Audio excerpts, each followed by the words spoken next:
Hello guys, जय जय श्री श्री राम। राम। स्वागत करते हैं आप सभी दर्शकों का अपने इस चैनल में पाकिस्तानी पाकिस्तानी हिंदू हिंदू रिएक्शन रिएक्शन 2.0। 2.0। कैसे हैं आप सभी लोग? उम्मीद करते हैं आप सभी लोग ठीक होंगे। तो भाई आज हम जिस वीडियो पर रिएक्शन देने वाले हैं वो है कनिष्क गुप्ता जी की। बिल्कुल। और हम इनकी वीडियो का बहुत बेसब्री से इंतज़ार करते हैं क्योंकि ये जो है वो हमारे भारत देश को मतलब कि जो भारत देश की अच्छी-अच्छी प्लेसेस हैं, जगह हैं, वो दिखाते हैं हमें और जो है हमें भारत देश की ओर आकर्षित करने की कोशिश करते हैं। बिल्कुल। और हमें नहीं, जो भी इनकी वीडियो देखता है वो मतलब कि अपने भारत देश पर गर्व करता है हुँ, कि हमारा भारत देश इतना महान है। तो आज हम देखने वाले हैं last village of India in Arunachal नो प्रदेश, हुँ, नॉर्थ ईस्ट इंडिया। हुँ। तो पहले हम वीडियो देख लेते हैं, उसके बाद फिर बात करते हैं। बने रहे हमारे साथ इस वीडियो के एंड तक। चलो जी। इंडिया का सबसे खूबसूरत हिस्सा हिमालय, जहाँ आज भी ऐसी कई खूबसूरत जगहें हैं जो इन ऊंचे पहाड़ों की परछाई में छुपी हैं। ऐसी ही एक जगह इतना दूर बसी है कि यहाँ पहुँचते पहुँचते क्या आप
पहले सी तक जाने वाला हूँ, पर उससे पहले इस नदी के साथ बसे इन खूबसूरत गांव को जानना जरूरी है।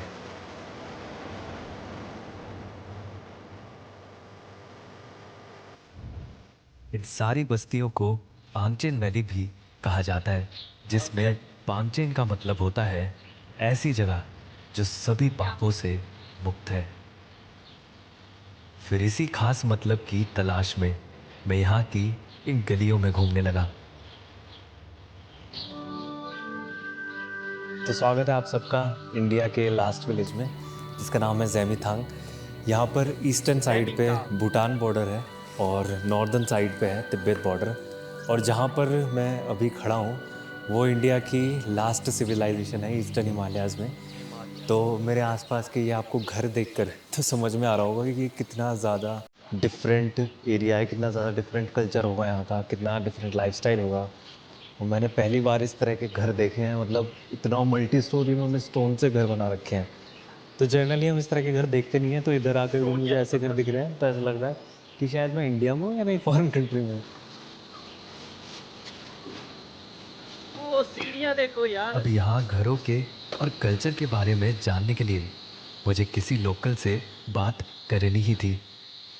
फिर यूं ही घूमते घूमते मेरी एक फैमिली से मुलाकात हुई और इन घरों को अंदर से देखने का भी मौका मिला। अंदर से भी देख सकता हूँ घर क्या? देख सकते हैं।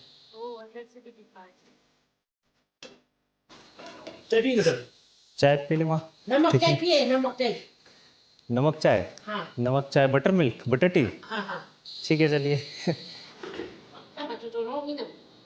तो आपका 3 फ्लोर का घर है? हाँ तीन।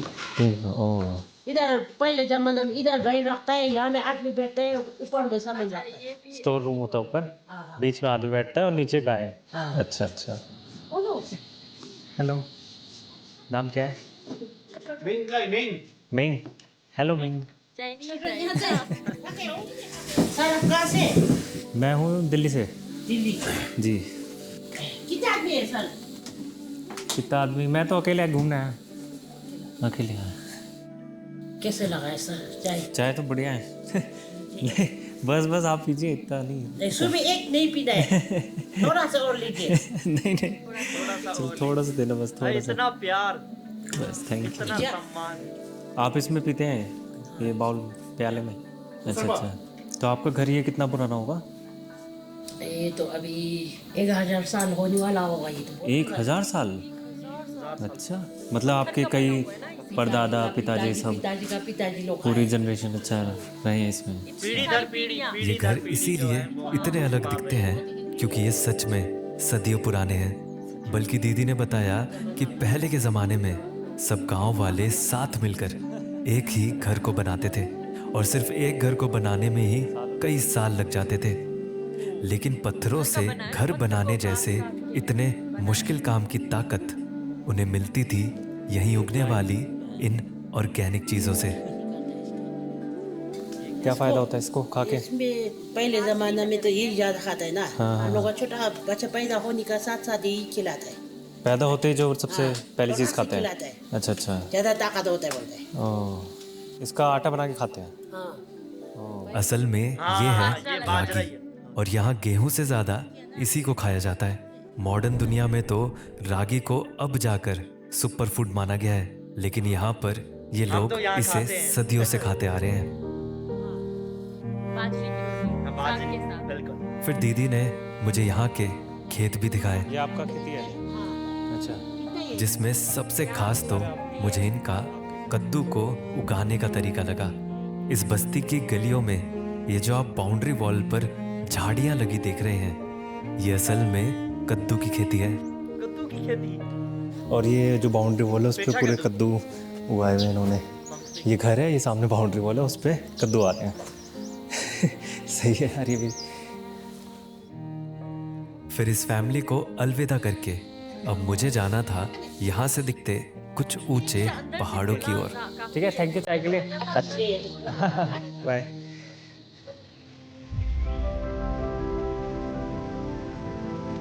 जैमिथांग से दिखते इन ऊंचे पहाड़ों के जब करीब जाते हैं तो एक बहुत ही खूबसूरत दुनिया सामने आती है।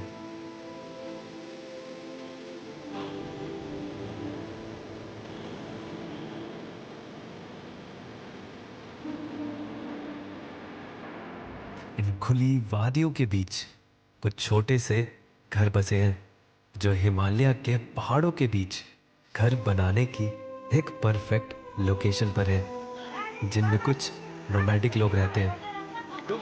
तो जैमिथांग से जो ऊंचे पहाड़ दिखते हैं उनके अंदर यहाँ एक जंगलों के बीच में गांव है छोटा सा, या एक तरह से बस्ती है।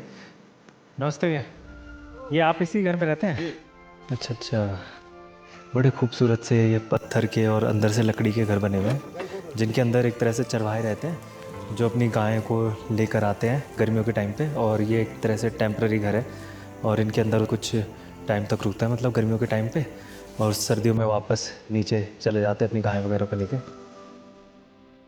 गर्मी से बैठे हुए हैं, अब नीचे चले जाएंगे। अच्छा अच्छा। मौसम नीचे जाएगा, गर्म का दिन ऊपर आ जाता है। फिर ऊपर आ जाए।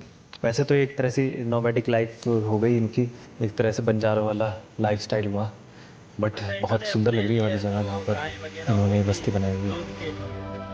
अब देखने में ये जगह कितनी ही खूबसूरत लगे, पर यहाँ हमेशा रहना इन लोगों के लिए भी मुश्किल है।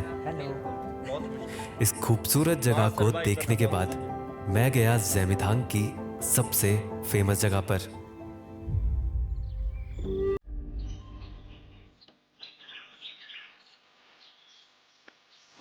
नमजांगशु नदी के किनारे ही बसा है नॉर्थ ईस्ट इंडिया का सबसे बड़ा स्तूपा, गौसम शॉर्टन। यहाँ कहते हैं ये स्तूपा करीब 100 फीट लंबा और 200 फीट चौड़ा है। अगर मैं इसके थोड़ा करीब जाकर दिखाऊंगा आपको तो आपको पता चलेगा इसका स्केल भी एक्चुअल में कितना ज़्यादा बड़ा है। और ये एक तरह से रेप्लिका बनाया गया है, जो नेपाल में काठमांडू में एक बोधनाथ स्तूपा है, उसका रेप्लिका बनाया गया है। बट लोकल्स ने इसको यहाँ वैली में इसलिए बनाया है ताकि ये वैली को इविल स्पिरिट्स या फिर कहें कि एक तरह से बुरी आत्माओं से बचा सके। स्तूपा को ज़ेमिथांग के शुरू होने से ठीक पहले बनाया गया है, क्योंकि यहाँ रहने वाले लोग मानते हैं कि ये गांव में आने वाली सभी बुरी आत्माओं को गांव के अंदर नहीं आने देता। और मैंने देखा जितने भी ये बुद्धिस्ट स्ट्रक्चर होते हैं ना, थोड़ा इन्हें देख के या इनके आसपास के एरिया में काफ़ी ज़्यादा पीस तो महसूस होता है। पर यही स्तूपा दलाई लामा जी की इंडिया में ठहरने की सबसे पहली जगह थी। फिर क्यों ना उस जगह पर चला जाए जहाँ से वो तिब्बत से भागकर इंडिया में आए थे, यानी एलएसी पर।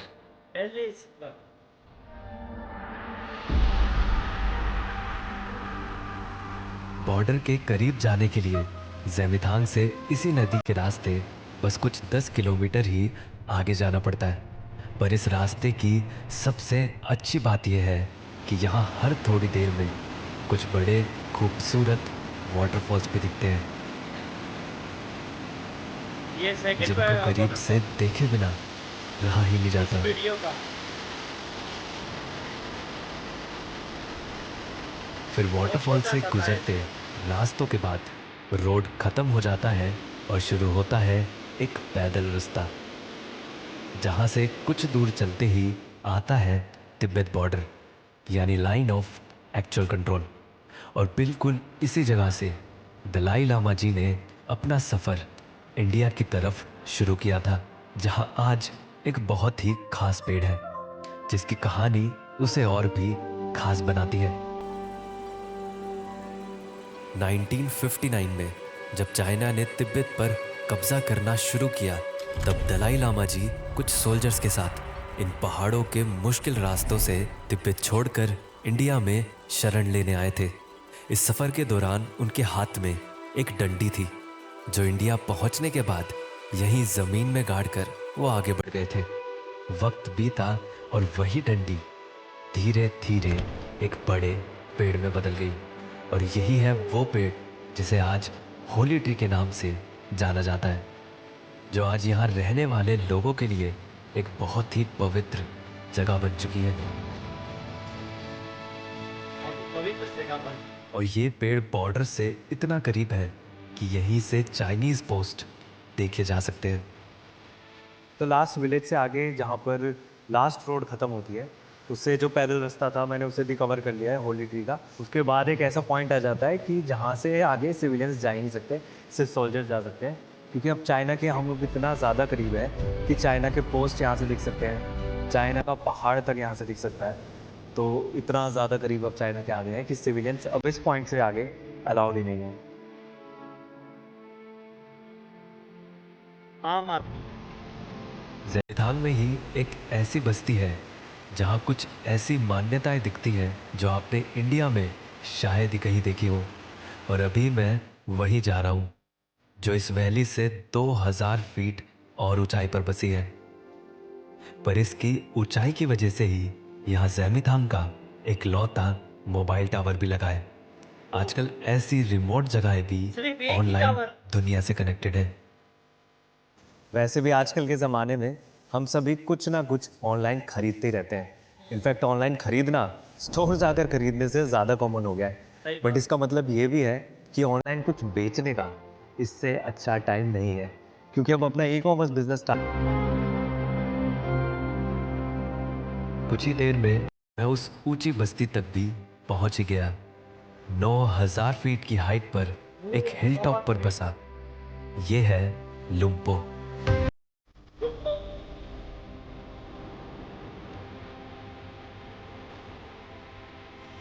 चारों ओर खूबसूरत पहाड़ों के बीच में बसे ये घर पुराने किस्से कहानियों से निकले लगते हैं, जिनके बीच से गुजरते हुए ऐसा लगता है कि जैसे समय में कई साल पीछे आ गए हो। समय में यानी वक्त में बहुत सारा फिर यहाँ की गलियों में घूमते चांद पर पहुंच घूमते गई। मेरी मुलाकात हुई यहीं रहने वाले एक भाई से, जो मुझे अपना गांव घुमाने वाले थे।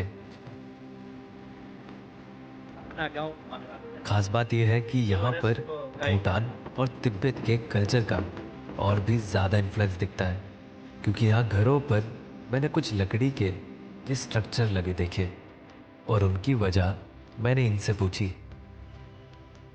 ये वो ऊपर क्या लगाया हुआ है जो ऊपर ही घर के लगा हुआ है, क्या है ये? ऊपर लिंग लगा हुआ है। लिंग अच्छा। आपने भूटान में भी देखा होगा, दरवाजा हाँ। तरफ लगा है, कोई पेंटिंग करके रखा है। और हम लोग का इधर ऐसे क्या बोलते हैं, घर का कोना में लगा होता है साइड में। क्योंकि ये जो आप लोग का एग्जांपल रखने से आप लोग का घर में वो नींबू और मिर्ची लटका के अच्छा, रखता है ना, हाँ। बुरी नज़र से अच्छा अच्छा। रुकाने के लिए। बुरी और नज़र ये से ऐसे सेम है हम लोग का, ये बुरी नज़र को रुका देता है। और जब घर घर नया बनाने लग जाएगा ना, तब ये लगा देता है। यहाँ पे उस सब टाइम घरों से- में ही लगा है, क्या है? हाँ, सब घर में लगा है। जब घर नया बनाने लग जाएगा ना, हाँ। तभी से लगा देता है ये। अच्छा अच्छा, ये लकड़ी से बनाया हुआ ना ये? जी जी हाँ, सब लकड़ी से। और सिर्फ यही नहीं, बल्कि मैंने देखा कि यहाँ आज भी दरवाजों पर लकड़ी से बने लॉक यूज होते हैं। क्या बात है भाई। और ये पुराने जमाने का लॉक नए जमाने से भी ज्यादा मजबूत लगता है।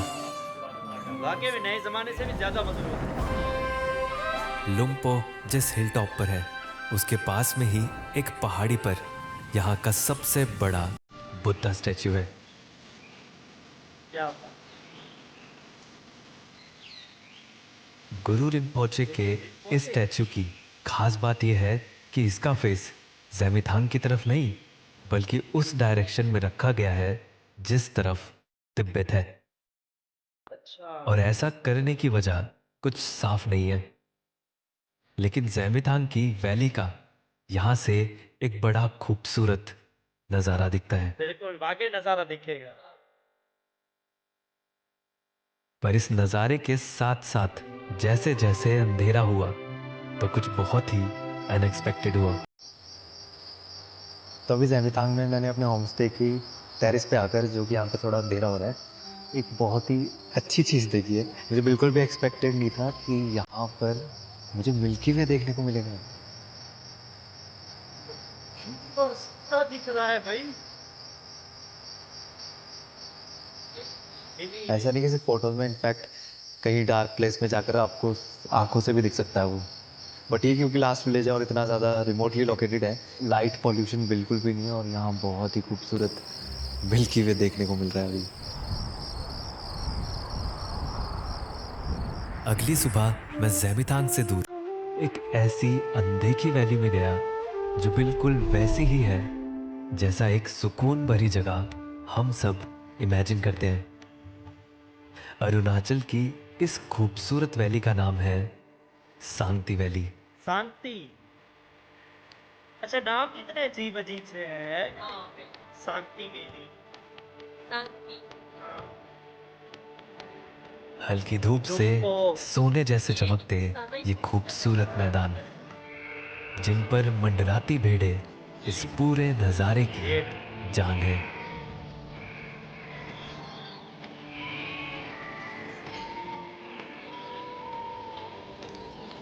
तो अभी मैं हूँ संगती वैली में, और यहाँ पर इतना खूबसूरत सा शीप फार्म है, और मेरे आसपास ये भटकती हुई शीप को आपको देख के पता चल जाएगा कि कितनी सारी शीप्स हैं यहाँ पे, और आराम से घास चल रही हैं। इनके ऊपर एक घंटी बांधी हुई है, तो उनकी आवाज़ के अलावा यहाँ पे कुछ और सुनाई नहीं दे रहा। बस ये जो भेड़ें इधर से उधर जब चल रही हैं तो इनकी घंटियों की बजने की आवाज़ आ रही है। बाकी पूरा एकदम शांति है यहाँ, बहुत ही सुकून भरी जगह है।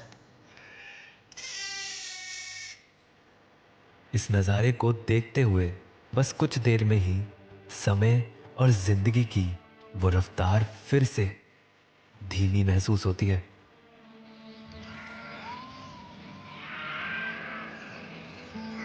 इन दूर दराज बसी और छुपी जगहों में मुझे जिंदगी जीने का एक नया तरीका देखने को मिला।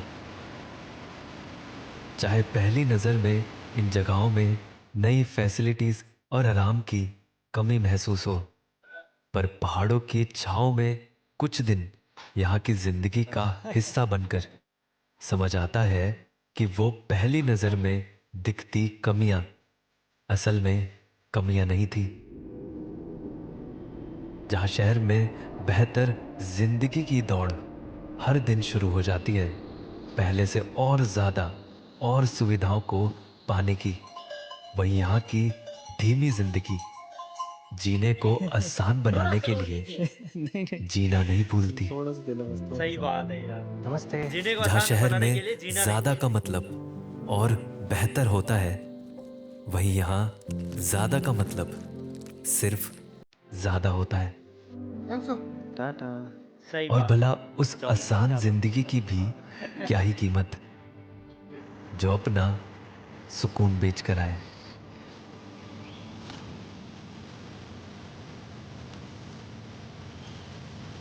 फिलिप भाई कनेक्ट यार, क्या कमाल की वीडियो थी। क्या मैं कहता हूँ, मजा आया इस वीडियो में। पता है इस वीडियो में क्या पता चलता है कि हम रोजमर्रा की जो जिंदगी जीते हैं ना, वो हम ऐसे मतलब के दौर में फंस गए हैं कि हम अगर रोज उठकर काम ना करें तो जहन टेंशन से भर जाता है कि आज हमने बिल्कुल ये काम नहीं बेचैनी किया। सी होती हाँ, है। बेचैनी सी होती है कि आज हमने ये काम नहीं किया, कल को हम जो है और पीछे हो जाएंगे। हम्म। और वहाँ की लाइफ इतनी अद्भुत है कि बहुत स्लो, आपको सुकून महसूस होता है। बिल्कुल। और वही सुकून पाने के लिए हमें मतलब कि घूमने फिरने का सहारा लेना पड़ता है आजकल के दौर में। अच्छा, कनिक्ष गुप्ता है ना हाँ जी। भाई का नाम। तो जी। इनके जो भी वीडियो में प्लेसेस दिखाते हैं वहां पे उस प्लेसेस में एक सुकून सा होता है। बिल्कुल। और इस भाई की आवाज में भी एक सुकून सा है। हाँ, कशिश करती है अपनी हाँ अपनी तरफ अट्रैक्ट करती है, हाँ इनकी आवाज बिल्कुल। इस तरह है। बिल्कुल। और अच्छा, ये इस जगह की जो नाम है वो बहुत मतलब कि मुख्तलिफ मुख्तलिफ है। हाँ जैसे लुम्पो, हाँ ये अपना दिखाया था शांति। बिल्कुल। तो मतलब कि बहुत मुख्तलिफ मुख्तलिफ। मुझे ऐसा लग रहा था कि ना इस प्लेस में जो लोग रहते हैं उनकी जो भाषा होगी वो अलग ही होगी। तो इनकी आवाज इनकी जो लैंग्वेज है वो हिंदी ही थी। वो मतलब कि वो उनकी अपनी लैंग्वेज भी है और हिंदी भी वो बोलते हैं। ये अच्छा। बहुत अच्छी बात है, उनकी अपनी लैंग्वेज भी थी इसलिए वो हिंदी उनकी थोड़ी डिफरेंट थी। देखा हम्म। नहीं था। अच्छा, इस जगह, सारी जगह का नाम था, वो था जेमाथांग, जीमाथांग। सीमा था। हाँ, अच्छा। जेमीथांग, सॉरी, हम्म। जेमीथांग। देखने से तो हमें बहुत अच्छा लगता है ऐसी प्लेसेस। जेमीथांग। लेकिन जो लोग वहां पे रहते हैं उन लोगों को बहुत ही मुश्किल होती होगी। मुश्किल, लेकिन वो लाइफ ही मैं कहता हूँ कि वही है यार। हाँ ये भी है। अच्छा, पुराने ज़माने के आप एक, ये जो आजकल की दुनिया इतनी तेज़ चल रही है, उस हिसाब से वो दुनिया कितनी अद्भुत है। बिल्कुल। और वहाँ पे जो लोग हैं वो हर चीज़ अपने हाथों से ही करते हैं। और मतलब हाँ, यहाँ पे हम लोग इस दौर में आ गए कि हर टेक्नोलॉजीज आ गई है और तो हर सुविधा तो चीज़ है पर टेंशन बढ़ गई है। टेंशन है और वो कम हेल्दी नहीं लोग होती। नहीं होते। हाँ, और इस वीडियो में जैसे घर दिखाए थे लोग भी ऐसे जगहों पे जो लोग हाँ, रहते हैं वो बिल्कुल। हेल्दी बहुत ज्यादा होते हैं। वहाँ हेल्दी से बात याद आई कि वो मतलब कि बाजरा खाते हैं। हाँ और बाजरे की रोटी। खुशकिस्मती थे खुशकिस्मती से हम भी बाजरे की रोटी खाते हैं। हाँ हाँ, बिल्कुल। सर्दियों में। हम्म। गर्मियों में नहीं खा सकते क्योंकि वो बहुत ज़्यादा गर्म गर्म होती है। होती है। और मतलब कि वो जब रोटी खाते हैं ना, तो ठंड में भी रात को कितनी ठंड होती है, तो जो रज़ाई ऊपर लेने का दिल नहीं करता, इतनी वो गर्म रोटी होती है हम्म। जिस दिन हम खाते हैं। अच्छा, भाई ने जब कहा कि हम अंदर घर में जाते हैं तो लोगों से बात करते हैं।